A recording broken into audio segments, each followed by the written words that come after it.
కాల ప్రయాణం సాధ్యమా కాదా? Time travel possible are not? నమస్తే, మీ అందరికీ నా ఛానల్కి స్వాగతం. ఈరోజు మనం చాలా ఆసక్తికరమైన అంశం గురించి మాట్లాడుకుందాం. అదే కాల ప్రయాణం, time travel. Cinema, science fiction, పుస్తకాల్లో మనం దీన్ని చాలా చూసాం. అసలు నిజంగా కాలంలో ప్రయాణించడం సాధ్యమేనా? సైన్స్ ఏం చెబుతోంది? ఈరోజు ఆ విషయాలు తెలుసుకుందాం. కాల ప్రయాణం అంటే ఏమిటి? కాల ప్రయాణం అంటే మనం ప్రస్తుతం ఉన్న సమయం నుండి భూతకాలం, గతం లేదా భవిష్యత్తులోకి వెళ్ళడం. ఉదాహరణకు, ఒక వ్యక్తి 2025 నుండి 1990కి వెళ్ళడం, లేదా 2050కి వెళ్ళడం. ఇది వినడానికి చాలా విచిత్రంగా, అద్భుతంగా అనిపిస్తుంది కదూ. సైన్స్ ఏం చెబుతోంది? ఐన్స్టీన్ సాపేక్ష సిద్ధాంతం, ఐన్స్టైన్స్ థియరీ ఆఫ్ రిలేటివిటీ ప్రకారం కాలం అనేది మనం అనుకున్నంత సరళమైనది కాదు. కాలం అనేది ప్రదేశం, స్పేస్తో ముడిపడి ఉంది. దీన్నే స్పేస్ టైం అంటారు.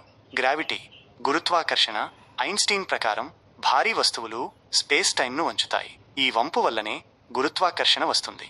ఆసక్తికరమైన విషయం ఏమిటంటే, ఈ గురుత్వాకర్షణ వల్ల కాలం నెమ్మదిస్తుంది. అంటే బలమైన గురుత్వాకర్షణ ఉన్న చోట కాలం నెమ్మదిగా కదులుతుంది. ఉదాహరణకు, భూమిపై కంటే అంతరిక్షంలో కాలం కొద్దిగా వేగంగా కదులుతుంది. బ్లాక్ హోల్, నల్లబిలం దగ్గర కాలం దాదాపు ఆగిపోతుంది.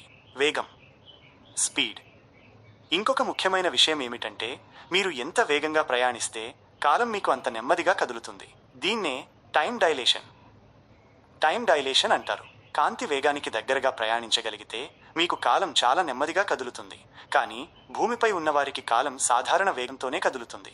అంటే మీరు అంతరిక్షంలో కాంతి వేగంతో కొన్ని సంవత్సరాలు ప్రయాణించి తిరిగి భూమికి వస్తే భూమిపై వందల సంవత్సరాలు గడిచి ఉండవచ్చు. సాంకేతికంగా ఇది భవిష్యత్తులోకి ప్రయాణించినట్లే కదా. గతంలోకి ప్రయాణం సాధ్యమా? ఇది కొంచెం క్లిష్టమైన ప్రశ్న.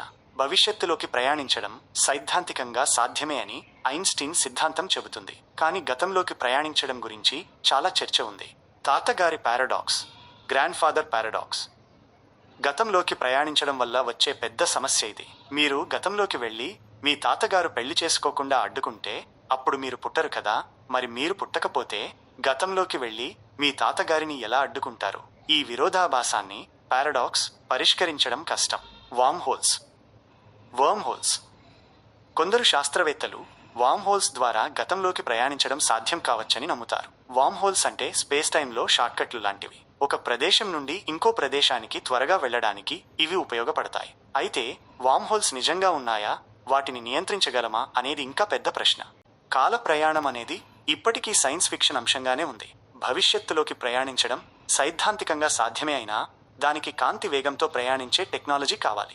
గతంలోకి ప్రయాణించడం మాత్రం చాలా క్లిష్టమైన సమస్యలను సృష్టిస్తుంది. బహుశా భవిష్యత్తులో శాస్త్రవేత్తలు దీనికి ఏదైనా పరిష్కారం కనుగొంటారేమో చూడాలి. ఈ అంశం గురించి మీ అభిప్రాయాలు, ప్రశ్నలు ఏమైనా ఉంటే కామెంట్లలో తెలియజేయండి. ఈ వీడియో నచ్చితే లైక్ చేసి షేర్ చేయండి.